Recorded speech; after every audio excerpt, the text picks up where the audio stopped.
Let us talk about drug abuse and addiction. This is a very important topic in civic education. It appears in your exams every year. By the end of this lesson, you will understand what drug abuse means, the types of drugs commonly abused, the causes of drug abuse, the effects of drug abuse, the signs of drug addiction, prevention and treatment, and how to answer exam questions. Pay attention, take notes, let us go. First, what is drug abuse? Drug abuse is the excessive and inappropriate use of drugs. It is using drugs without a doctor's prescription.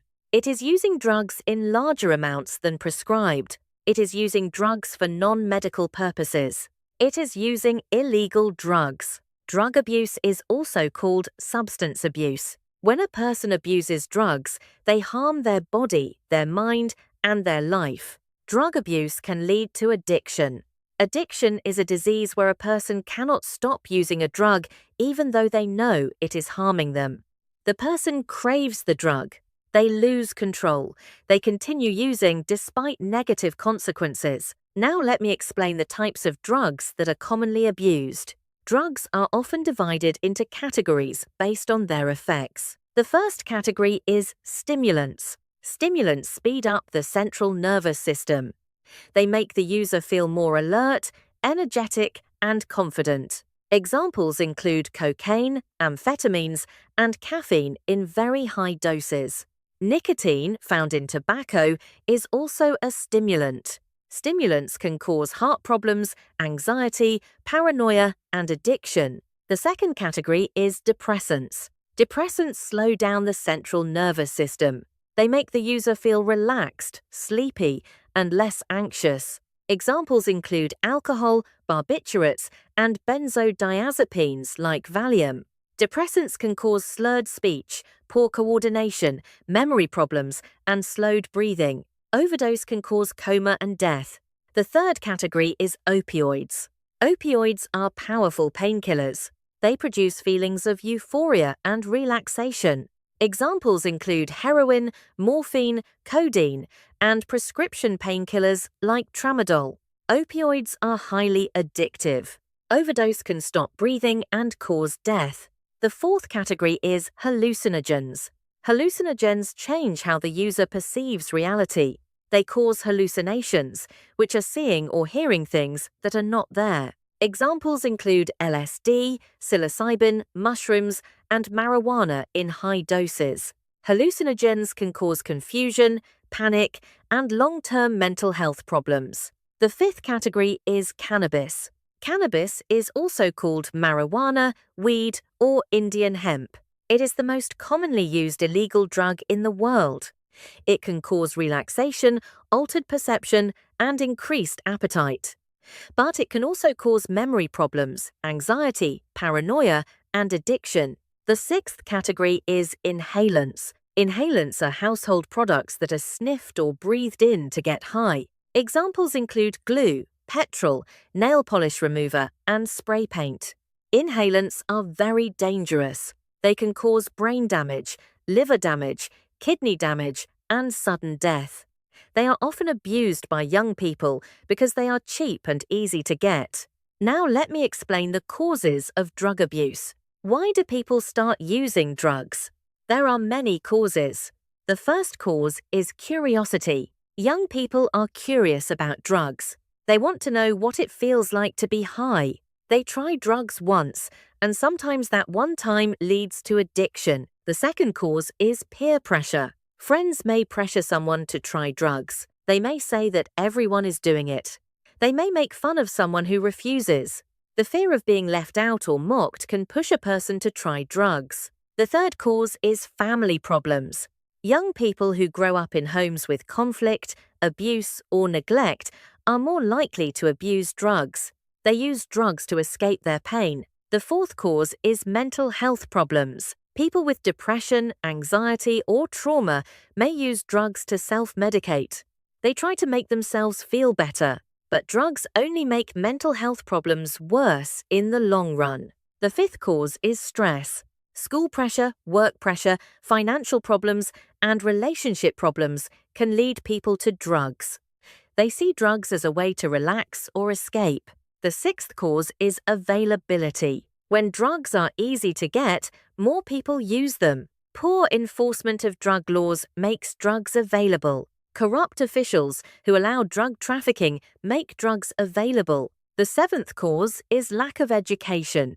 People who do not know the dangers of drugs are more likely to try them. They may believe myths like that marijuana is harmless or that they can stop anytime. The eighth cause is poverty. People in poverty may turn to drugs to cope with their difficult lives. They may also sell drugs to make money and then start using themselves. Now let me explain the effects of drug abuse. Drug abuse affects the individual, the family, and society. For the individual, the effects are devastating. Physical effects include damage to the brain, heart, liver, kidneys, and lungs. Drug abuse can cause heart attacks, strokes, liver failure, breathing problems, and cancer. It can lead to infectious diseases like HIV and hepatitis from sharing needles. It can cause malnutrition and weight loss. It can lead to overdose and death. Mental effects include depression, anxiety, paranoia, hallucinations, memory loss, and difficulty thinking clearly. Drug abuse can trigger or worsen mental illness. It can lead to psychosis, where the person loses touch with reality. Social effects include damaged relationships with family and friends. The person may lie, steal, and manipulate to get drugs. They may lose their job. They may drop out of school. They may become homeless. They may get into trouble with the law. For the family, drug abuse causes pain and stress. Family members worry about their loved one.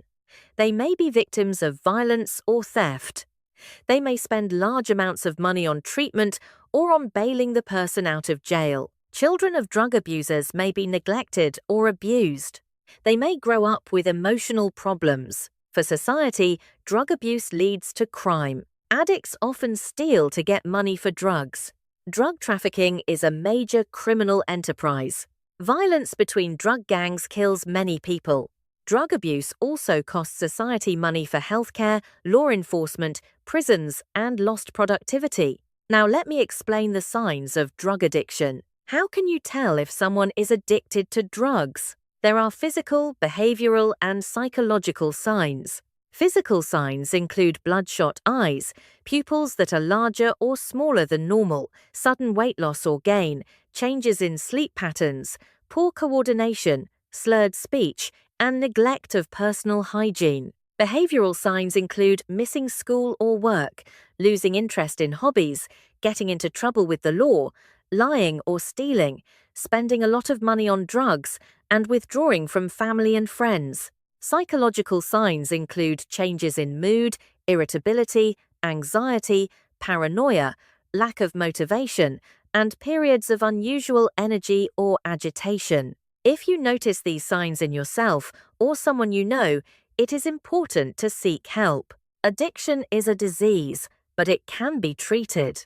Now let me explain prevention and treatment of drug abuse. How can drug abuse be prevented? The first way is education. Young people need to learn about the dangers of drugs. Schools should teach drug education. Parents should talk to their children about drugs. The media should run campaigns showing the real consequences of drug abuse. The second way is building life skills. Young people need to learn how to resist peer pressure. They need to learn how to manage stress in healthy ways. They need to learn how to solve problems without turning to drugs. The third way is strengthening families. Parents should be involved in their children's lives. They should set clear rules and enforce them consistently. They should show love and support. Children who feel connected to their families are less likely to abuse drugs. The fourth way is providing recreational activities. Youth need safe places to go after school. They need sports, arts, and other activities that keep them engaged and off the streets. The fifth way is enforcing drug laws. Governments should crack down on drug dealers. They should control the availability of prescription drugs. They should stop drug trafficking. Now let me explain treatment for drug addiction. Treatment is possible. Addiction can be managed like other chronic diseases. The first step is detoxification. The person stops using the drug, and medical professionals manage withdrawal symptoms. Withdrawal can be painful and even dangerous, so medical supervision is important. The second step is counseling and therapy. Individual therapy, group therapy, and family therapy can help the person understand why they started using drugs and develop strategies to stay clean. The third step is medication. For some addictions, there are medications that reduce cravings or block the effects of the drug. For example, methadone can help people addicted to heroin. The fourth step is support groups. Groups like Narcotics Anonymous provide peer support. People in recovery encourage each other and hold each other accountable. The fifth step is aftercare. Recovery is a long process. After initial treatment, people need ongoing support to prevent relapse. This may include continued counseling, regular check-ins, and a sober living environment. A common exam question asks you to define drug abuse and list the types of drugs commonly abused. Here is a sample answer. Drug abuse is the excessive and inappropriate use of drugs without medical supervision. The types of drugs commonly abused include stimulants like cocaine, depressants like alcohol, opioids like heroin, hallucinogens like LSD, cannabis like marijuana, and inhalants like glue and petrol. Each type has different effects on the user, but all can lead to addiction and serious harm. Another exam question asks you to explain the causes of drug abuse. Here is your answer. The causes of drug abuse include curiosity, peer pressure, family problems, mental health problems, stress, availability of drugs, lack of education, and poverty. Young people who are curious or pressured by friends are at risk. People with depression, anxiety, or trauma may use drugs to self-medicate. When drugs are easily available and people do not know the dangers, abuse is more likely. Another exam question asks you to discuss the effects of drug abuse. Here is your answer. Drug abuse affects the individual through physical damage to the brain and body, mental health problems, and social problems like loss of relationships, job loss, and legal trouble. It affects the family through pain, stress, financial strain, and neglect of children.